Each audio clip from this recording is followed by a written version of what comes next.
Thanks so much, Ivana. Hello, everyone, and welcome to Demystifying Canada, your neighbors to the north. Or in the case of Windsor, your neighbors to the south, because we are actually located just south of the city of Detroit. So I'm so excited to be here today because I know we're going to have a great conversation. We have a great group of people and experts in the field. I hope everyone is staying safe and healthy during this time. But really the goal for today is try to help demystify what makes Canada and Windsor-Essex a great place to invest and outline the best starting point for your company. So my name is Matt Johnson, and I'm the Director of Investment Attraction at the Windsor-Essex Economic Development Corporation. And yes, I'm in my finest Canadian attire with my plaid freshly steamed. I hope everybody's enjoying their Detroit Startup Week so far. Just a quick, huge shout out to Monica and Nina and Ivana and the rest of the team for seamlessly shifting this entire conference to a virtual format. So for some context, the Windsor-Essex region really is kind of the powerhouse for advanced manufacturing and automation in Canada. And we've really transitioned our focus to automobility and auto tech in the past few years. So our position is really, or our region is really well positioned to be the leaders in this front.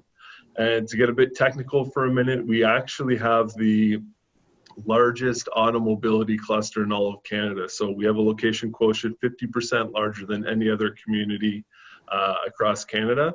And through our binational partnerships with groups like Detroit Mobility Labs, we really want to make it easy to access support on both sides of the border for your company and from wherever you're located. So for those that are curious, what is behind me, that is Canada's largest virtual reality cave that is publicly accessible and custom built for R&D and commercialization of cross-border technologies.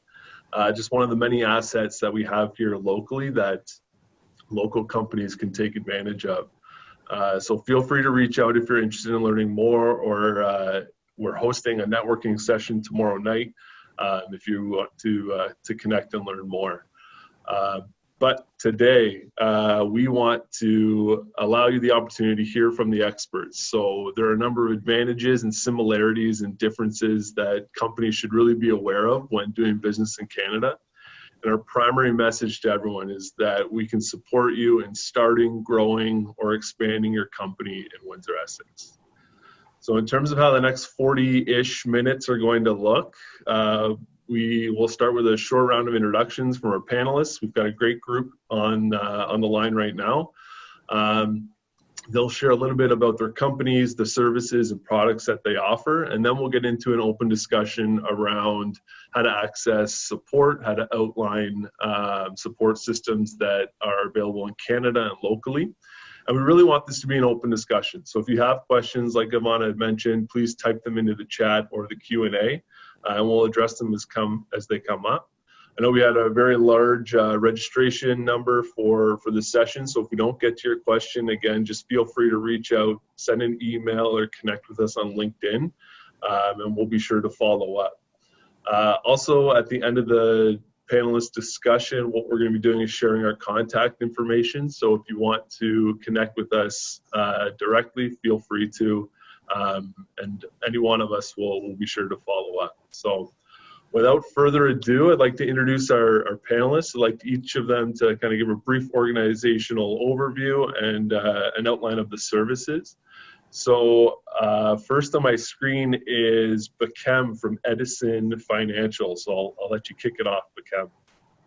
All right, thank you, Matt. Hi, everyone. My name is Bekem Erdita. I'm the Vice President of Market Development for Edison Financial. Edison Financial is a digital mortgage broker startup in Windsor, a team of around 17 people right now, but hiring pretty aggressively over the next couple of years, located right in downtown with our office.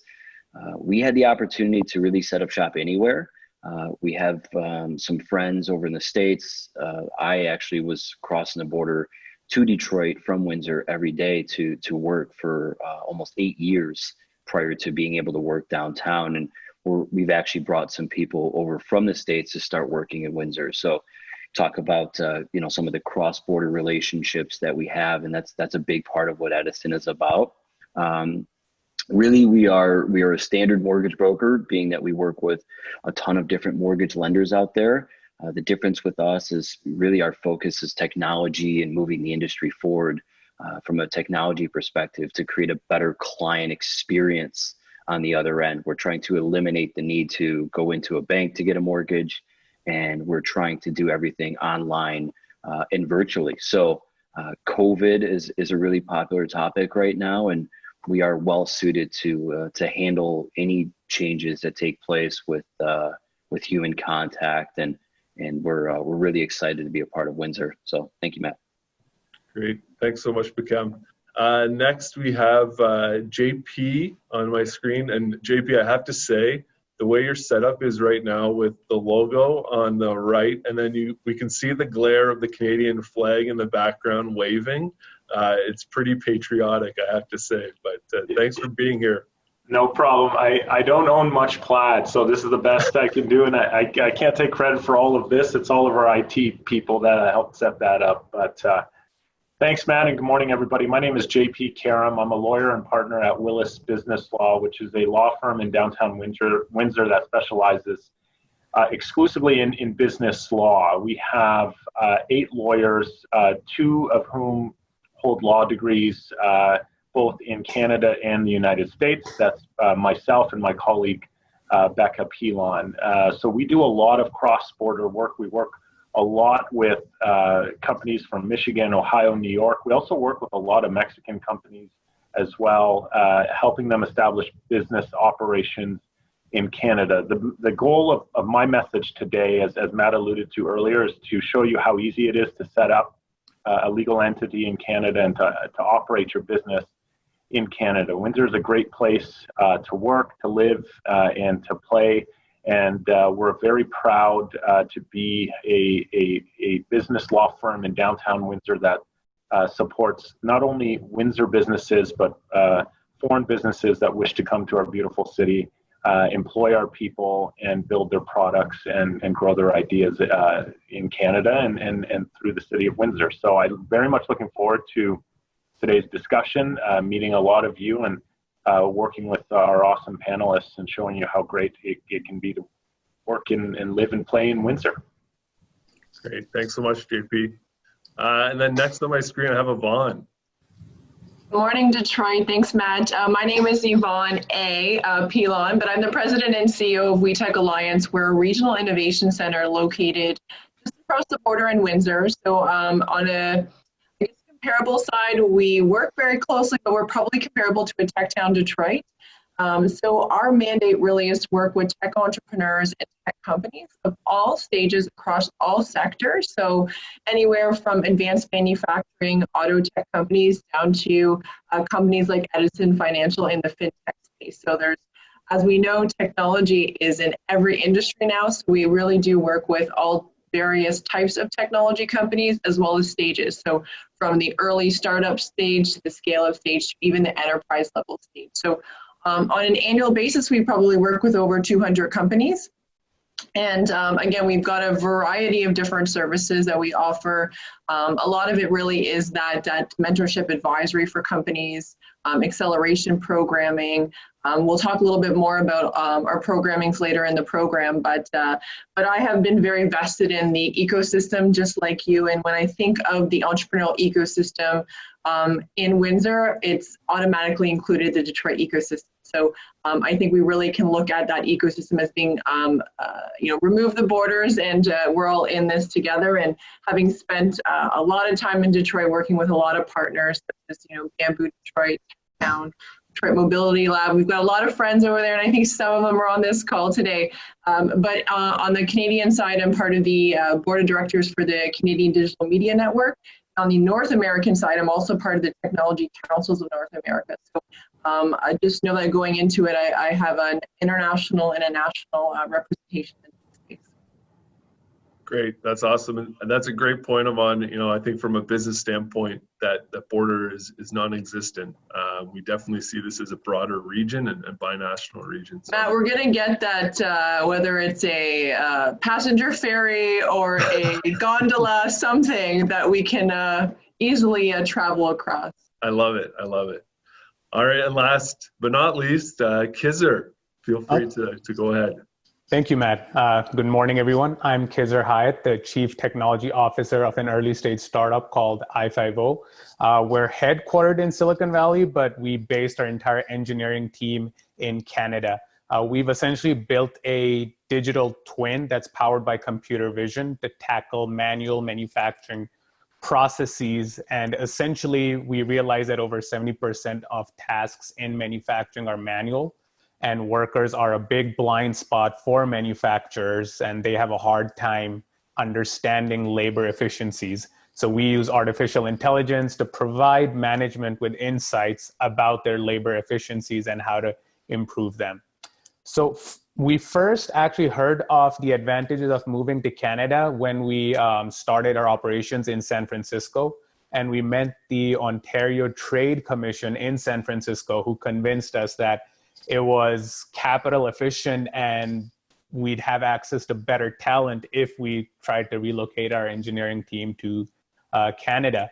So we started looking into that. I got in touch with Matt, and he did a fantastic job of convincing me that Windsor was the place for us to be for strategic reasons, both because of the access to the Detroit market, as well as the tech talent that's available with universities like Windsor University, where we've done a significant amount of hiring from. When I first came to Canada, we were a team of 2. So we were at the earliest stages possible. And we're now a team of 9. And this is within less than a year. So this is a lot of the efforts of the Canada Economic Development Board, especially WEDC, helped us grow our team and acquire clients in 3 different countries. So we currently operate in the US, Canada, and Japan. So I'm super excited to be part of this panel and share some of the learnings from my own experience moving to Canada from Silicon Valley. So thank you for having me. Awesome. Thanks so much, Kizzer. So let's dive right in. We've got some questions prepared. And as I mentioned earlier, anybody who's on in the Zoom sphere or dialing in today, feel free to send out some questions to the group here. But I guess my first question would be more towards Kizzer and Bekem in terms of the companies that you're representing. Each of you have had a fairly kind of unique pathway to Canada, and Kizzer, you outlined some of that earlier on in terms of your introduction, but I'm wondering if you can expand upon that and outline specifically what kind of piqued your interest in the Canadian market and what was the rationale behind potentially shifting to Canada. So we'll start with Kizzer, and then Bekem if you want to touch on it.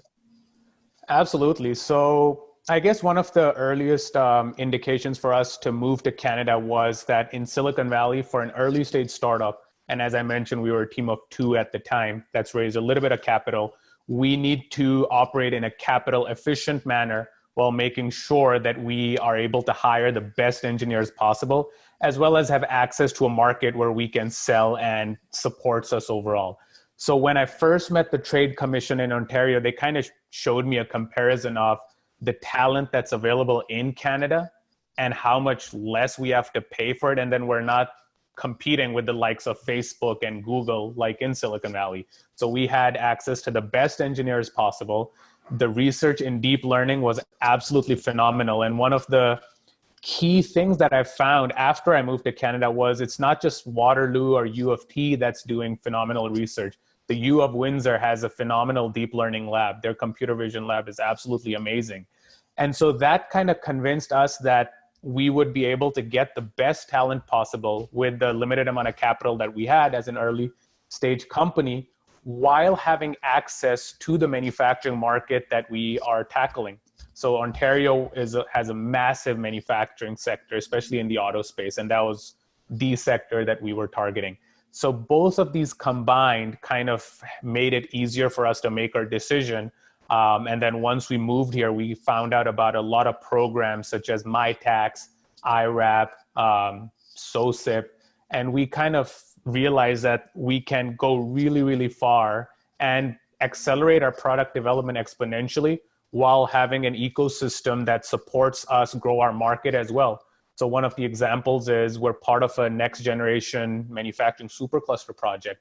And that's essentially helping us not only acquire strategic partners, but also improve our product, having testing it in a real life manufacturing facility for one of the Fortune 500 companies in the world.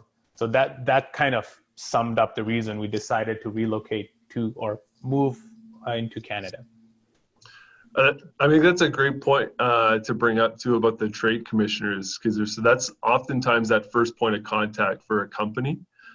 So as you're looking at expanding to a new market, whether it be Canada or Windsor-Essex specifically, I think maybe that would be a first kind of key takeaway for the group, is that reach out to those trade commissioner services and trade officers, because they're going to be your conduit to to Canada, and they trickle down into the local economic development agencies that myself or Yvonne work with and JP work with. So that's awesome. Thank you for sharing that. But Kem, I know you guys have a little bit of a different story, and you have a dotted line to a large Detroit employer as well, and a lot of this was kind of spurred around the Amazon HQ2 bid, but happy to hear you share a little bit more about the rationale behind why Canada. I think we're on mute.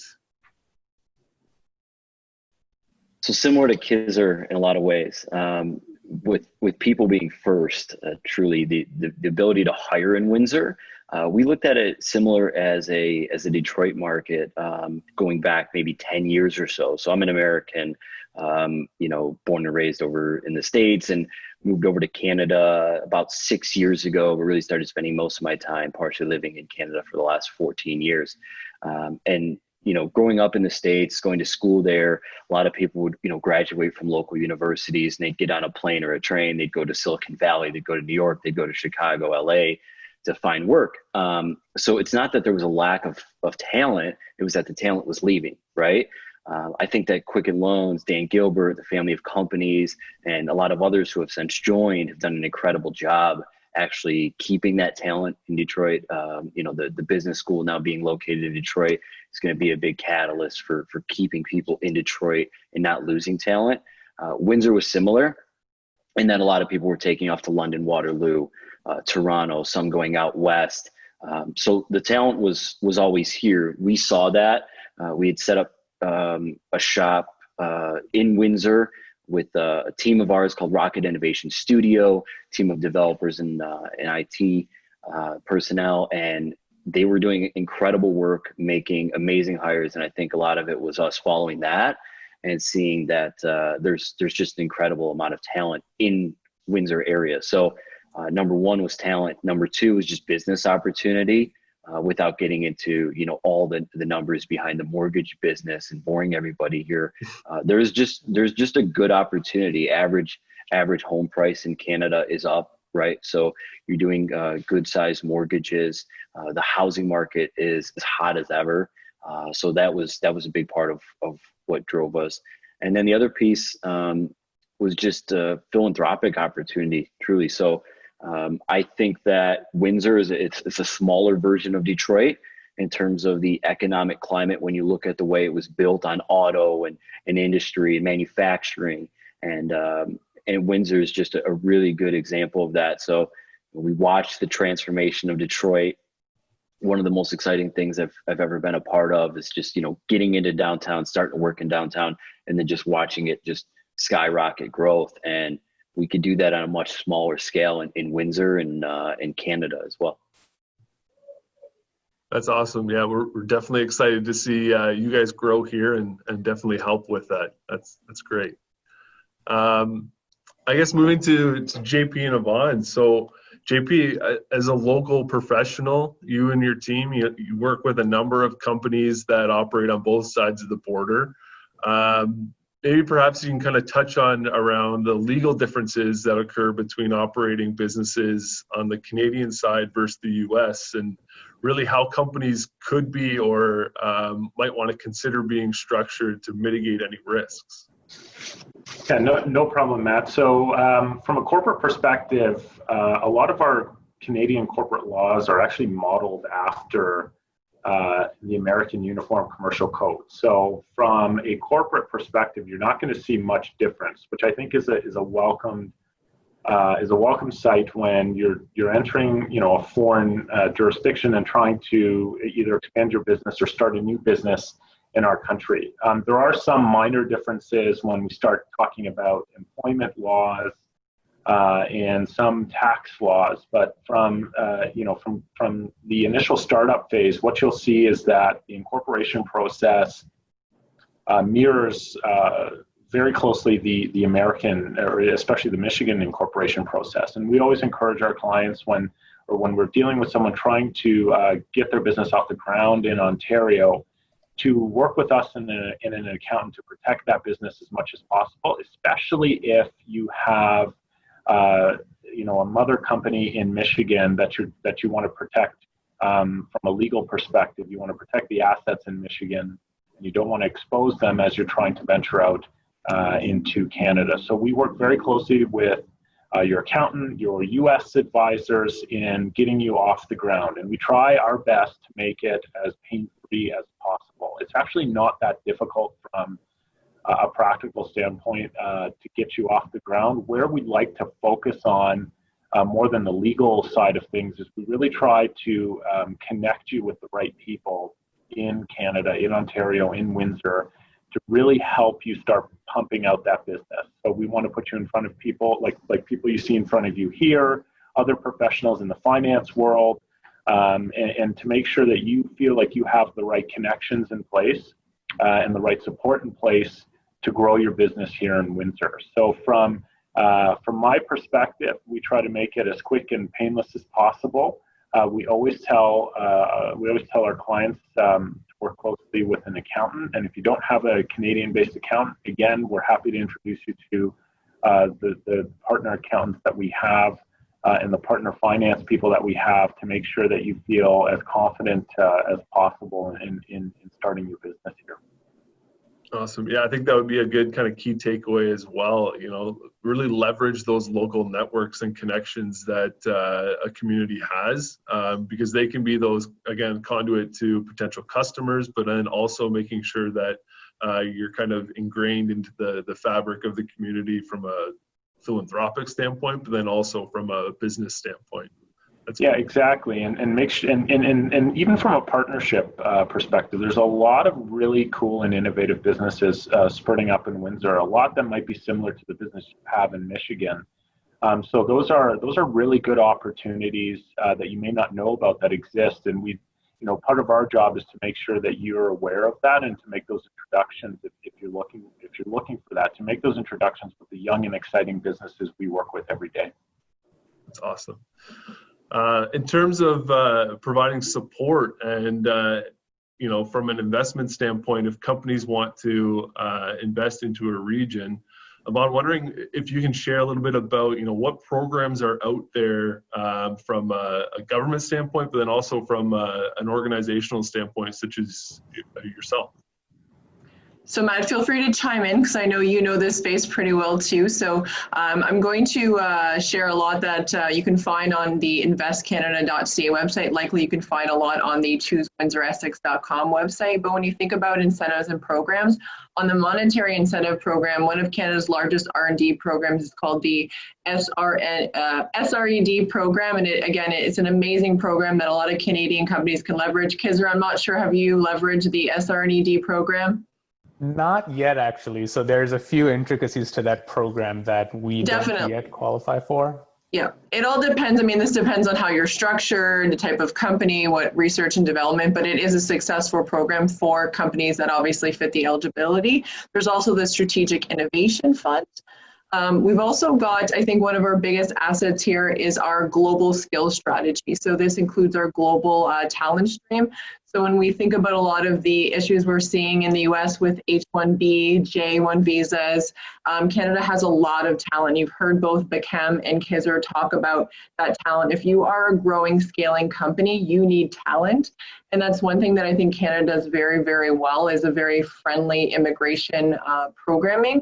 And again, for companies, if you have hard to find talent, the global talent stream program really allows you to expedite that. In fact, some of them are as close as 2 weeks to get talent inside. We also have the first ever national AI strategy. So this is a pan-Canada AI strategy that's really geared towards not only increasing research, but the education and the talent pipeline through artificial intelligence.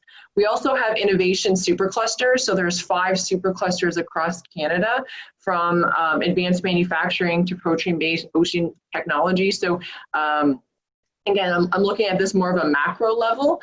And then also, I think one thing that's very unique to Canada and specifically to Windsor-Essex is that global market access. So I'm going to read just some quick stats. So in Canada alone, we have 14 different trade agreements with 51 countries. And also this also opens up nearly 1.5 billion consumers to investors into the region. Again, these can help expedite things like your supply chain integration, access to talent, lower risk for your investors. In Windsor alone, we have benefits of a lot of different trade agreements. Matt, you can share a bit about those. But we also have an international airport. We've got multiple crossings, a new one on the way. So again, we're very, very well positioned to be, again, that global entry to so many other countries as well.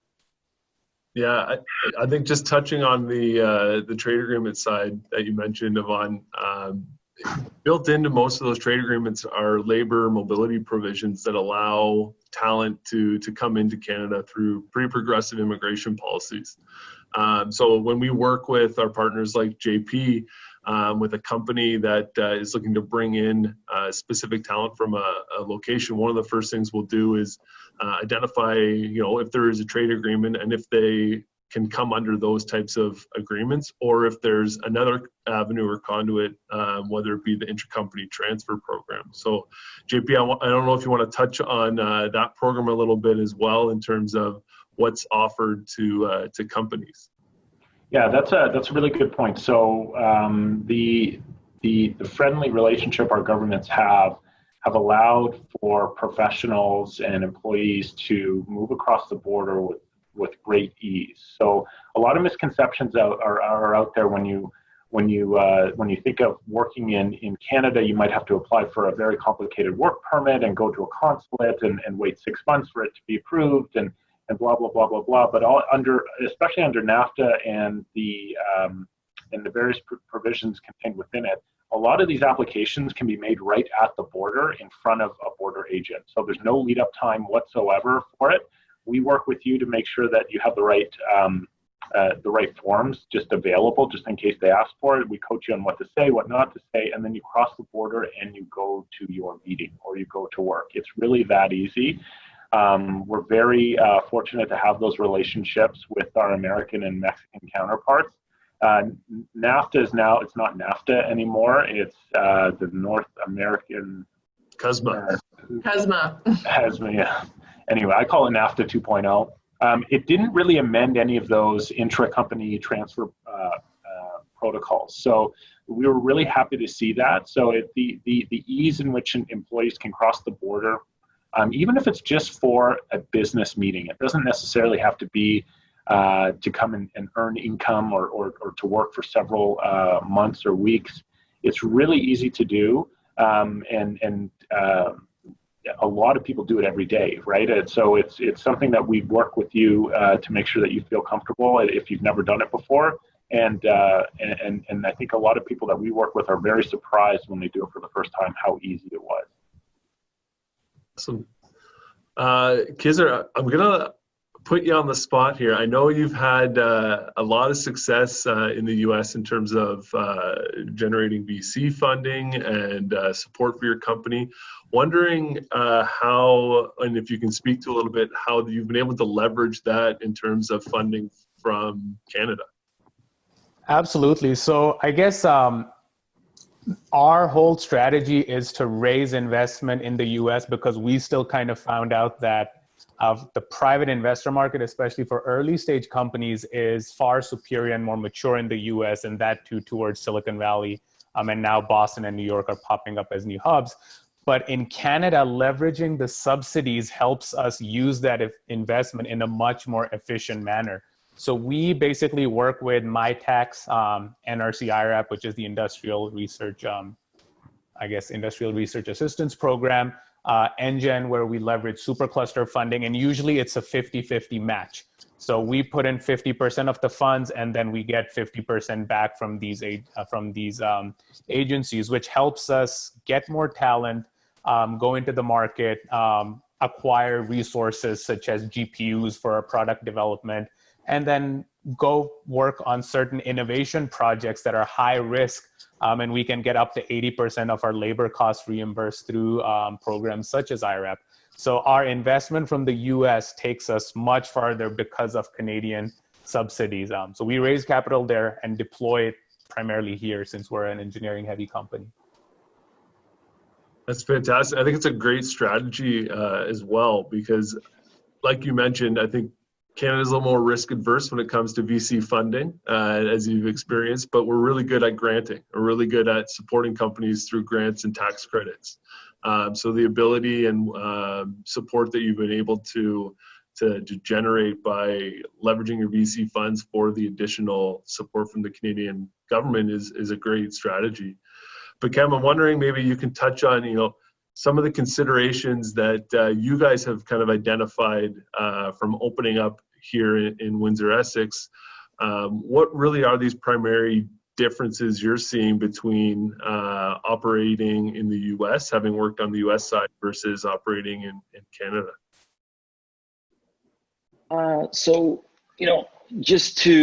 There's not everything about Canada in the business landscape is incredible. I know we're talking a lot, like one of the things, but we see it as an opportunity, is just the pace at which Canadian banks and lenders move. Being a mortgage broker, I would say that the U.S. pushes the envelope in terms of technology a lot faster. Kizzer mentioned, Boston, New York, Silicon Valley. I mean, they have really just injected life through VC funds to be able to move the technology front forward. Canada has not benefited from that as much, although you're starting to see smaller pockets of it in certain places. I think that there has been a little bit of a slower adaptation to some of the technology that's out there. So a lot of what we're doing and the opportunity that we see in the space is to push the technology front, to be that disruptor, right? To force some people who maybe in the space and maybe have been in the space for 100 years and are extremely comfortable and really have not been forced to innovate. We see ourselves as a catalyst for change to force others to innovate, because I don't even think that most Canadian people who are getting a mortgage understand how behind the process is, right? Because you've probably done a couple of mortgages in your lifetime, and you think that some of what's going on is normal. Taking multiple trips to the bank, you see that as a normal part of the process. It doesn't have to be, right? Slow, long, drawn out processes where the same documents are being asked for over and over again, that doesn't have to be. So there's so many things that if you just look at the US market that they've gotten ahead of.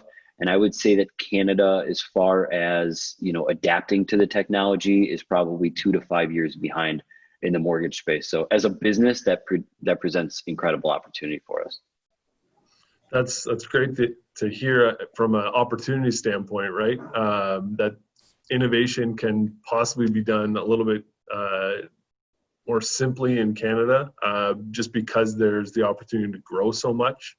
So that's great.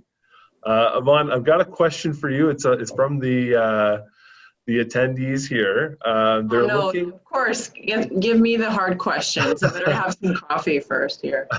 They're looking for a little bit more information on the AI strategy, Canada's national AI strategy itself. So, if that person could just leave their email address, I can send it over, because it is something that I know is somewhat newer. So I'm happy to share some more information. I don't know too much about it in terms of the full kind of breadth of that, but I'm happy to further connect on that. But maybe just on the AI space, or even just on the talent space. When we think about Canada's talent and even our local talent here in Windsor-Essex, where we really have strength, and because I know with machine learning, AI, we have extreme bench strength when it comes to artificial intelligence, cybersecurity, and software developers. And having met Kizzer and Bekem, I know both of you, talent's been kind of the one thing that keeps coming out of your mouths, is like how amazing the talent is. And we've got, again, some amazing institutions across Canada, but specifically here in Windsor-Essex, from at the college level, from mobile app development and cyber and network security, and at the university level. So again, some amazing talent that's coming out. So again, I really think we have the most educated workforce in Canada, with 54% of people ages 25 to 65 with post-secondary degrees, and we have about 2.8 million individuals with STEM degrees. So it's a very known fact that Canada got talent. I think that's definitely true. And again, like we mentioned before, just the access to global talent through Canada is another major advantage. Kizzer and Bekem, I'm wondering if you want to maybe touch on your experience so far with the employees that you've hired on, in terms of the skill sets and talent that you've seen. And maybe JP, if you wanted to add from an employment law standpoint, if there's differences between U.S. and Canada from an employment law. But let's start with Kizzer. Yep, absolutely. So we've been working very exclusively so far with the University of Windsor, their computer vision labs, as well as their machine learning and data science laboratories. The typical process we've taken so far, and this has worked very successfully for us, is we have an agreement via MyTax, where students kind of get to work with us on their PhD or postdoc projects, but they're exclusively working on our project for a year plus. That gives us time to evaluate their performance, see if they're the right fit, and then we bring them on board as employees once their postdoc term is over or their PhD term is over. Using that process, we actually hired our first chief scientist, who was essentially our first employee, and she was just absolutely phenomenal. And we're super lucky to have running into her. And then we're using that strategy for further hires now as well. So working via MyTax and bringing on board students from the U of Windsor. The other thing I've seen is that I got educated in the US as well, but the cost for international students, I myself being one, is very high in the US. And I think a lot of international students are picking Canada, especially for STEM degrees, because it's relatively cheaper. And due to that reason, we actually get a more diverse pool of candidates in Canada, at least from what I've seen right now, as far as the experience are concerned. But they're equally as talented, and in some cases even more talented than candidates you can find in like Silicon Valley or Boston or similar areas. So it's kind of been a win-win for us almost. Awesome. Yeah, Bekem, I wonder if you can share your. What's that? No, I agree with Kizzer. It's simple. I mean, I would also add that even for people born and raised in Canada, education is more accessible, right? School is a lot cheaper in Canada, so you are going to get more people with advanced degrees because they can go through school, they can do things like unpaid internships and things like that, and actually still continue to get themselves through school, so they're not sidetracked by having to make money when they're 18 years old, right? So the talent that we've hired so far has been incredible. I mentioned the 17 people or so that we have at Edison and growing, more coming on board in July. But our team at Rocket Innovation Studio, I believe, is up to 53 people now, right? So, and that's all happened. We were at 25 or so just about 3.5 months ago. So I mean, we literally doubled the team. So it's here, right? It's here, and we're not looking, far places to find people, right? They're here. They're in Windsor. The majority of them are educated in Windsor, at the University of Windsor, St. Clair College. We're, capitalizing on some of the talent in London and Waterloo as well. I think we've opened our eyes a little bit to be able to hire remote. So, prior to, we were bringing everybody into the office. It probably was just old-fashioned thinking, but now with things being the way they are, we're operating just as well as we ever have, and it really opens our periphery to other parts of Canada for hiring as well. Yeah, I thought we'd make it through this session with zero COVID-related questions, but we're about 40 minutes in, and I think it's just the topic of the day, right? No, but Beckham, I agree. I mean, you guys have some pretty aggressive growth plans at Edison, and the way you guys have leveraged that relationship and partner with the university in terms of their co-op programs and providing internships to individuals, I think is a great strategy. And another key takeaway that we should definitely share with companies is that you can leverage a lot of these partnerships with these post-secondary institutions to grow your teams pretty quickly. But JP, maybe you want to touch on a little bit around the employment law side of things. Yeah, where you'll see most of the differences between American and Canadian laws is in employment. So our employment laws, especially in our province of Ontario, are very employee friendly. There's a lot of protections that are built in for employees here. So my job, like any other lawyer's job, is to minimize liability for you as you operate your company. There are various strategies we can undertake to minimize that liability. Obviously, if you're a startup and you're trying to get your feet off the ground, we don't want you hiring people and incurring all this unnecessary liability, and having that potentially cripple your business in the future. So my job is to protect your business as much as possible through various different types of strategies, like having your employees sign employment contracts, which minimize how much they would get from you in the event that the employment relationship ends. So, I say this, I don't say it to worry any small business owner trying to hire people. We encourage small businesses to hire people. Small businesses are the biggest employer, in Canada, and I'm pretty sure they're the biggest employer in the United States as well. But one of the considerations, and where we would have to spend a lot of time with you, is that when you get ready to start hiring people, you're going to want to approach that very differently in Ontario than you would in Michigan or any other state. And that is somewhat of a complicated process, and I'm not going to bore everyone with how that works here, but the long and short of it is that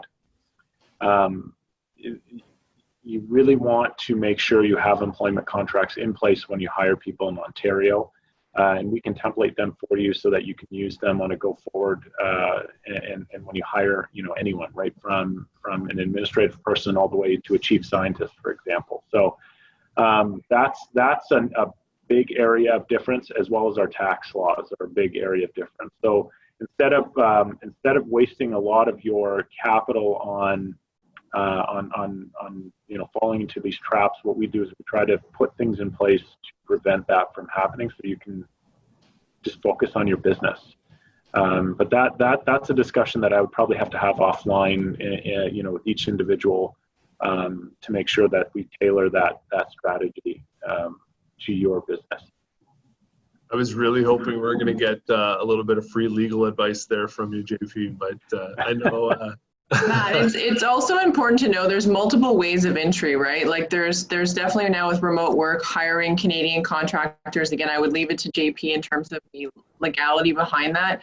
You have an acquisition approach, which is we've seen already, and then there's also just the subsidiary branch component of it. So there's multiple ways that U.S. companies or entrepreneurs can actually gain knowledge about Canada. But the beauty is, like, again, for anyone on this watching wanting to get more information, I mean, I encourage you to reach out to those who've already done it, like Kizza and Beckham. Sorry, I'm putting you on the spot.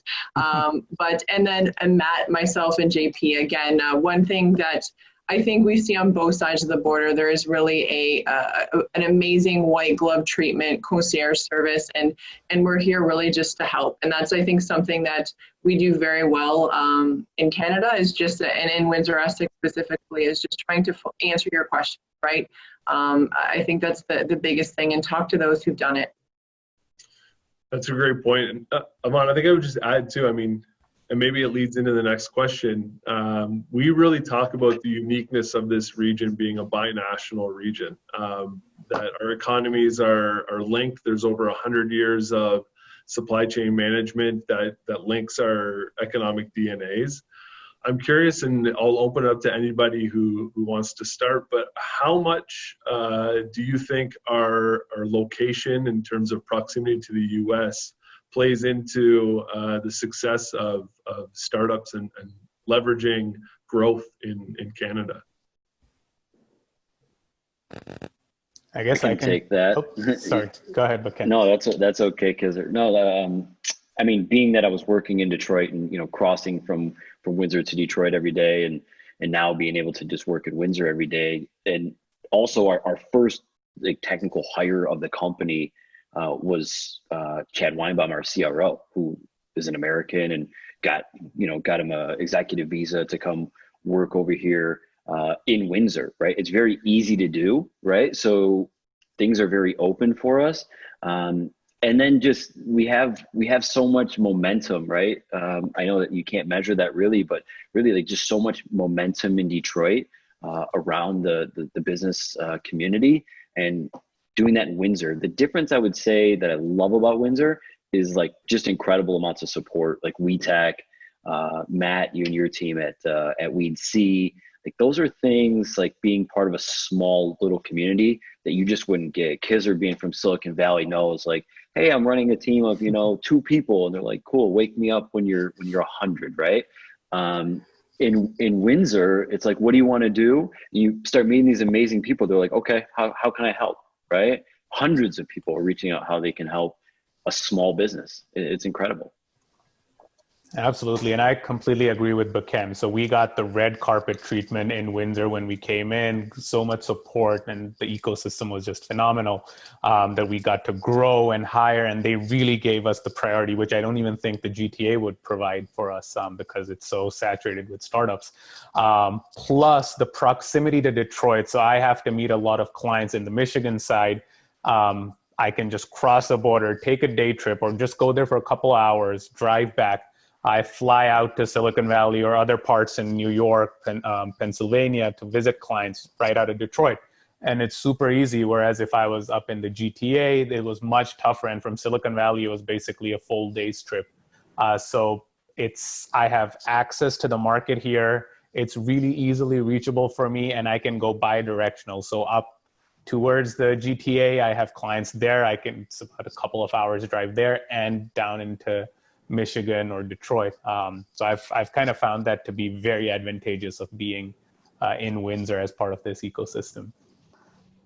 Matt, we see tons of companies actually wanting to come to Windsor from all parts of Canada to leverage Detroit. So I think we see the other side of this as well. I think the Amazon H2 bid really provided an interesting lens at the giant we become when we look at this binational approach to an ecosystem. Again, I really see, from looking at the macro level of tech, the Midwest is where it's going to be. I think, we've seen the rise of Detroit, and to anyone on this call from Detroit, I know it's taken over, decades, and amazing people and families to build it up. But again, I think people are watching. People are watching, and I think we have an amazing opportunity. And I'll go back to one of my good friends in Detroit, Dennis Archer Jr., said, you know, when he thinks of Detroit, he thinks of Windsor. And when I think of Windsor, I think of Detroit. So I think if there's one great thing we can take away from this conversation, hopefully it's the one of many to come, about, again, really looking at our advantage as being a bi-national advantage. Absolutely. I guess we're running short on time. We've got about 3 or 4 minutes left, so I'll pose one final question to everybody. If you could give one tip, one final piece of advice, I know, Yvonne, you've kind of touched on it a bit, but what would that be? If there was one key takeaway from this, what would that be? So we'll start, Kizzer, putting you on the spot. Yeah, absolutely. I guess my one key takeaway would be that if you're a startup, especially at the early stages with a limited amount of capital and you're tech focused, definitely look at Canada as an option to set up your tech team and engineering team, because your dollar gets you really far here versus I think anywhere else in North America. JP. Ask for help. Ask for help. You know, your professionals, especially you know, your Canadian professionals. We know that you're a startup. We know you're going to need some help, and we're always willing to help our you know, our startup clients. We don't want you spending a lot of money on your professionals. We want you to keep that money in your company. So let us know what challenges you face, and give us an opportunity to work with you and show you how much we want to work with you. So don't be afraid to ask for help. Awesome. Beckham. I would just say embrace Canadian business culture. It's for any entrepreneur, if you start looking at the Canadian business landscape, you would just see opportunity everywhere. I mean, not a day goes by where I don't think to myself, I could start a company right now that just does this, or I could start a company that just does that. Because when I was working in the States, like, we had those things, and now I'm over here and we don't have those things. And I've seen how successful that they could be. So just, you know, just consistently keep your eyes open, look at Canada, look at it as a place for opportunity. And if you see a hole that maybe you have, you know, learned from experience in the US, like, maybe there's a business there. And I assure you that you can get a ton of help from anyone in Canada who will help you drive that initiative forward. Yvonne? Well, I shared it. I mean, I talked to those who've done it, and I think really look at why you're looking to expand. Really look at, you know, doing your market research. I mean, I'd give you. I think the best thing is to just talk to people who've done it, and I'd like to say that we also have ketchup tips on the side of the border. So. Awesome. But no, again, I am happy. Again, I will share. I know, Matt, I think we're going to share our contact information, but for anyone interested, again, I think from an economic development standpoint, Matt, you and I can really can be kind of a first touch point. But yeah, we're happy to help. Absolutely. Yeah, with that, I mean, I just want to thank everybody who was attending the session today, and thank our speakers.